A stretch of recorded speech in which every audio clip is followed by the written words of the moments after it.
Hi, I'm Steve Clemons, and I have a question. Despite a ceasefire in Gaza and Trump's promises of a new Middle East, why is the region far from stability and prosperity? Let's get to the bottom line.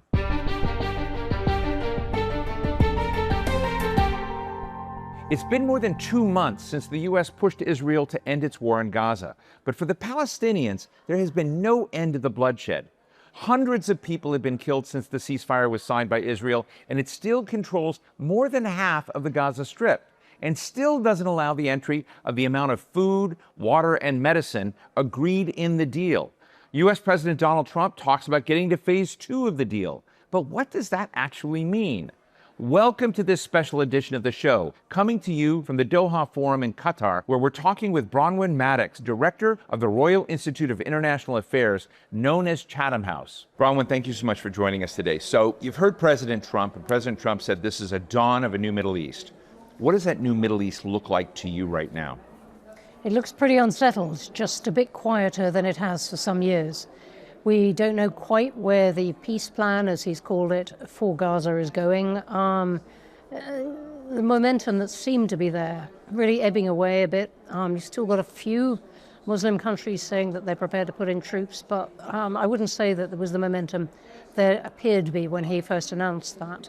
And elsewhere, you've got real questions about Syria. I always worry a little bit, honestly, when I hear people saying, hey, it's been quieter than it was for years. That, of course, revisits what Jake Sullivan, the national security advisor to President Biden, said, the Middle East's been quiet, Palestine's been quiet. This was just before October 7th. October 7th. Do you think that that those that want to undermine stability and the prospect of a very different, new and different direction for Gaza are able to be the ones who veto this moment? I'm not sure about veto, but if you take Iran, it is in a much weaker position than it was, and it was one of the destabilizing factors in the region, supporting all these proxy groups. Well, those proxy groups and Iran are much weaker than they used to be. And Syria, with the fall of Assad, that could be the dawn of something quite different for the region. That's certainly what Saudi Arabia and some of these Gulf countries are betting on. But there are a whole load of ifs in there, of whether Syria can hang together, of whether it is going to turn out to be an extremist Islamist government. It says it's not, but we have to wait and see. So there's a whole lot of ifs. But there are some ingredients that give a better chance for stability than there used to be. You've still, though, got the big question of Israel-Palestine. And without that being solved, much as the region, you can feel the region tugging to get away from that conflict, to develop, to find a new future. Until that's solved, you've still got a real rankering sore. Bronwen, one of the toughest things for me, as a kind of foreign policy professional that's been at this for years, is to watch nearly every legitimate public health person worried about global public health look at the Palestinian situation, look at Gaza, and just basically diagnose it as being on the edge of famine, being on the edge of huge humanitarian catastrophe. That was not too long ago, before the Trump ceasefire deal was announced. Is it your sense that the Palestinian people have now been flooded with humanitarian aid, that the problem of famine is now behind us? Not at all, but I think Israel is calibrating this quite carefully and letting in aid at points when it feels it has to, this being one of them. But famine could return if the impediments to that aid go up again. And there are plenty of impediments already. We get many of the humanitarian agencies saying that, okay, the aid can literally get across the border, but there are a lot of obstructions, some of them caused by Israeli administration, for that aid being distributed. So things are not simple at all. And then you've got people with, essentially no permanent homes to live in, and a question of where those permanent homes will ever be.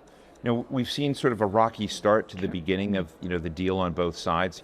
Are we at a point, do you think, or getting near a point where we just are going to see that second phase where Israeli troops basically back to another line and Muslim and other international stabilization troops come in? Is that now an illusion? No, I don't think it's an illusion. We may yet get there, and there's all kinds of uncomfortable things about the first phase, including that Gaza City itself is essentially divided. People can't move around it, and that's one of the biggest urban areas. The hostage returns, I mean, I think President Trump deserves credit for putting enough pressure on the whole situation to get the live hostages out. And there is the question of whether Israeli leaders want to, they can understand the public demand for every single body to come back, but you can also understand in a practical way, after these years of bombing, how it might be rather hard to find and identify those bodies. You know, Hamas is clearly working to try to get as many of those back as it can to allow this to progress. But there are real questions about whether that is possible. There are not many issues in which I've seen such a total divide between thoughtful foreign policy intellectuals, thoughtful observers who have a deep rift over how they're seeing events between Israel and Palestine. You recently had a major interview with Isaac Herzog, the president of Israel. And in that interview, you pushed him quite hard on things like famine, like the humanitarian issues, and an account for what's going on. And you sort of saw in real time a real divide between the two of you in this. And I think it reflects, honestly, how the world is looking at this in one moment. But I'm interested when we're watching so much of this in live TV, and we're seeing the impact. October 7th, horrible, but we're seeing the aftermath with its own set of horrors. Why do you, as head of Chatham House, think that the ability, the filters that people have, are keeping them from seeing the same thing? It's a very good question. Most of them can see both, and then it is a question of what they think is the more horrible.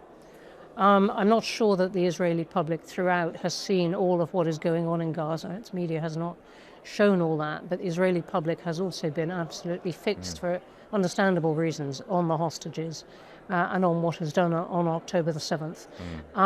But the region and a lot of the world has looked at what Israel has then done in retaliation and in pursuit of Hamas in Gaza, and looked at the annihilation of this living space and has recoiled from that. But you're right, it has divided people's sympathies enormously. I think the heat has come a bit out of this since there's talk of a peace plan, since there is talk of these technocratic steps which Palestinians themselves can begin to take to run Gaza.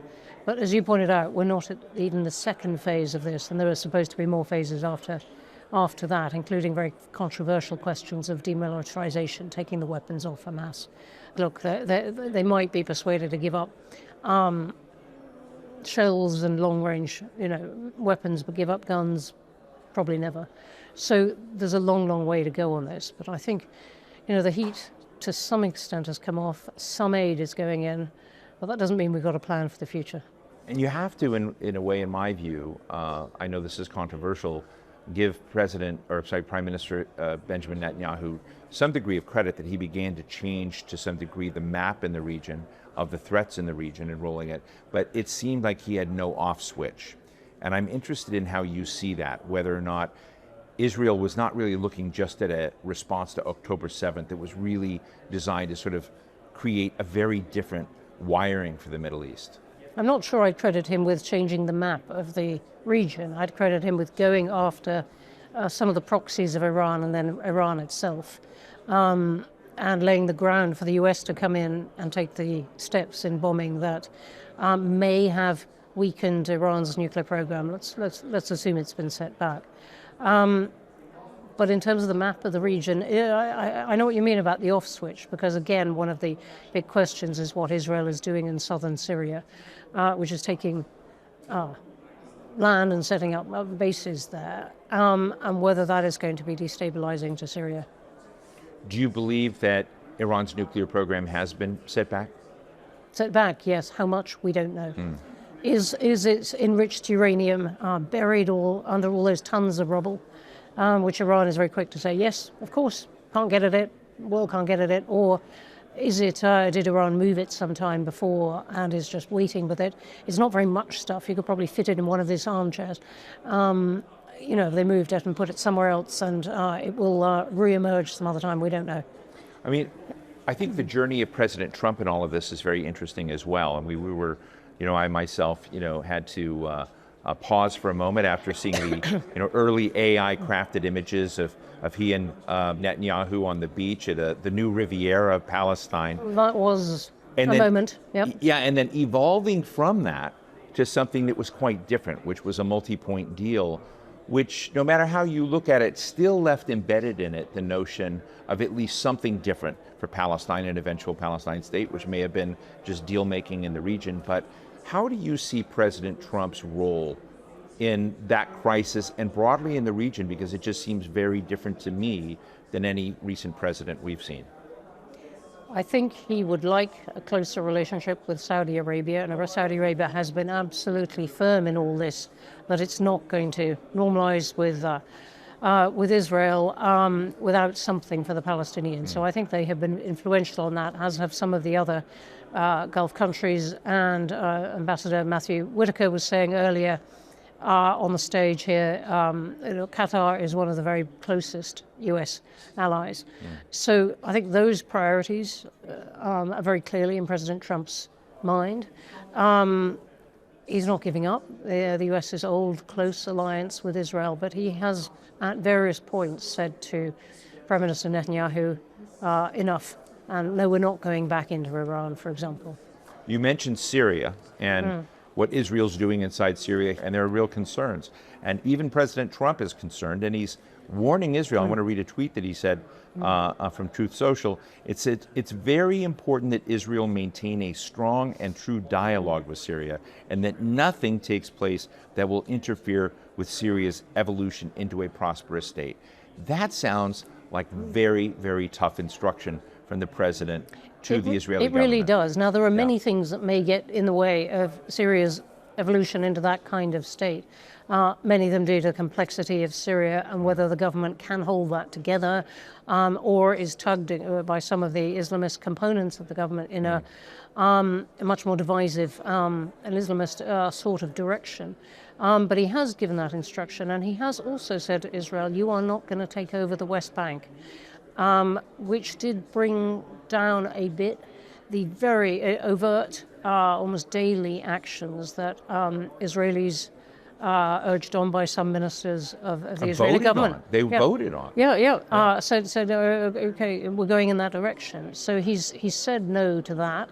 It's brought down the level a bit of violence and of naked, if you like, annexation. But it remains to be seen whether Israel is really going to respect that clear statement. But I do agree. President Trump has said in a couple of It's a remarkable ways, statement. I want the region to go in this direction or that. What is your sense of the chatter in this conference here at the Doha Forum? A year ago, when the Doha Forum was going on, the Syrian, Bashar Assad regime was falling. I remember Sergei Lavrov. On the Sunday. That's right, on a Sunday. The Iranians literally ran for their planes. The Iranians ran their planes. Sergei Lavrov said it's all going to be okay, the Russian foreign minister. So 1 year ago, this was all unfolding while we were here, so 1 year ago, nearly by a day. And so I'm just sort of interested in whether or not that's part of the hypersensitivity in the region, whereas the hypersensitivity really used to be, Palestine and Gaza. That seems to have faded a little bit here. A year ago, Syria. I would say that was where the heartbeat was. But I think, a lot of hopes are on that, on Syria, and then on the ability of some key countries in the region just to move past. And, this forum is so interesting because it is very much the new Middle East trying to make ties with Asia, with Africa. There's some Europeans here. There are not many Americans. When I first came to the Doha Forum, which was after the Iraq invasion, it was all Americans in fatigues, talking about their great new base in Qatar. And now we have the national security statement saying we are thankfully going to be able to withdraw from this region, though I have to say it doesn't completely feel like it yet. I want to ask this very carefully because when I look at the desolation, the destruction, the impact, the death of nearly 70,000 people inside Palestine, so many women and children, but I look at the civic infrastructure, the schools, the businesses, the roads, just all of it decimated. And when you begin looking, I interviewed someone one time for the United Nations about the sort of rights of infrastructure and the rights of homes, which he argued we're going to take many decades to rebuild. But that is part of the Trump plan. There is an element where, the Saudis and the UAE and others have committed to be part of that rebuilding process. My question to you is, do you think that we will ever get to a point where there is real buy-in from not only Arab Muslim countries, but non-Arab Muslim countries and others in rebuilding Gaza? Or does Gaza get forgotten again? There's a long, long road between where we are now and rebuilding. We're sitting in a city, Doha, that's been 95% created in 20 years. Of course you can build things given peace and money, but you don't exactly have peace. You probably do have the potential for money, lots of money, not just from the region, potentially from China, which is a Chinese speaker on the stage talking about rebuilding Ukraine. But you do need peace, and I just don't know that we've quite got the recipe for that. You've got this uneasy bit where Israeli troops are back behind a line and could move back further, but who's going to police this? Well, you have very conspicuously not the countries of this region. You have Indonesia, maybe Pakistan, maybe Turkey, offering to put in troops, but countries from right round here not wanting to seem complicit with Israel, not wanting to fire against Palestinians if it came to that, not wanting to get involved in the different groups which are warring with each other within the Palestinians, and without some kind of really clear sense that we've arrived at a stable state, I find it hard to see how the rebuilding is really going to go on.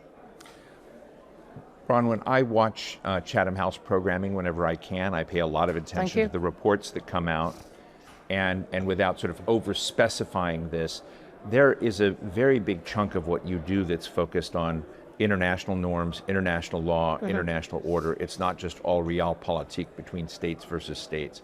I'm interested in what the state of that international legal infrastructure is, given how so much of the world came out in condemnation with what happened, and yet so little has actually had any traction or impact on this Israel-Gaza conflict. Yeah. Yes, where you saw the International Criminal Court, you saw the International Court of Justice, you saw many of the world's most important legal institutions issue edicts and assign accountability in this, and yet nothing happened. And so I'm just interested, basically because the world of international order is not in good shape. It is very much in flux. On the other hand, I don't think that Gaza shows that it is worse. I mean, the US and China and a few other countries have chosen to observe the international order. Indeed, the US went a long way to help create it. But when it hasn't suited them to do so, they haven't. And the US has not been keen to be held to task by the International Criminal Court or International Court of Justice, or to be told you shouldn't do this or that. And we've indeed had, in President Trump's national security statement, a bit of a railing against international laws and bodies that infringe on sovereignty. And China, much the same when it comes to laws of the sea and so on. It picks and chooses what it wants to observe. That doesn't mean that these laws and institutions are meaningless. So I would say one thing, and we have had a UN Security Council resolution now in favor of this Gaza peace plan. And that means something. That still means something. Countries don't like to be the wrong side of that. But also what you're seeing, and I feel it very much at this kind of gathering, is that countries beginning to explore different ways of getting together, different alliances, of which the BRICS, pushed by China, is the most famous sort of grouping, rather anti-US grouping. But there are others, and you're beginning to see even these reaching out, whether it's on critical minerals or it's on security, new pacts and new alliances. So, most countries say, we need some rules. And if the old ones are going, okay, let's have some others, but we're too small, we don't have nuclear weapons, we need some rules. Yeah. So there's an awful lot of the world wants, an ordered world. It's just the bigger players have the luxury of saying, maybe not for us. I want to get your views on Iran quickly, because when I also look at another part of the topographical change in the Middle East, if you will, the tone, the feel, the posture is very different after this 12-day kinetic conflict, this war between the United States, Israel, and President Trump in the United States. where literally Trump took action that many people feared could lead to an impossible escalation, where he also snapped his fingers and pulled the Israelis out of bombing campaign and sort of showed that he was running the chessboard here. Well, I think those 12 days did something important. Yeah. They did set back in some way. We can talk about how much, but they set back an Iranian nuclear program that looked as if it might make a dash for a bomb. And that would have on its own changed the dynamics of the region.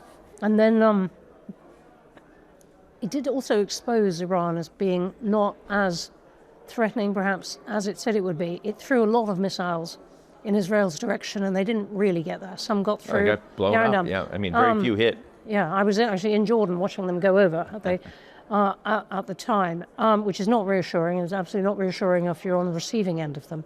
But they were less targeted and less successful than Iran had led the region to think. So you've got Iran very much on the back foot, at which point it is possible to say, in good faith, is there a deal there to be done to get Iran to set aside its nuclear program, to try and integrate it in the region, because you've got so many divisions within the region. But Iran in a weaker position has lost a leader in Syria, of course. Is that a country that others could deal with? And you can see what the incentive for those in the region of trying to explore that. And one of the things I tell many people when they're trying to understand President Trump, and I don't know if you agree, is that the most predictable thing about him is his unpredictability. That he likes to do things differently. He does not like to follow it. My sense is he would be very delighted to possibly be the Nixon who goes to China on Iran, and then to basically do that if you can get both sides aligned. Do you think there's a chance of that? I think he is absolutely consistent in that point of wanting to be the deal maker. Though, as we're seeing with these deals, you really do have to put in quite a lot of time, probably years, to get them to stick because they require detail. And we're not there with any of the ones that he says he's brokered.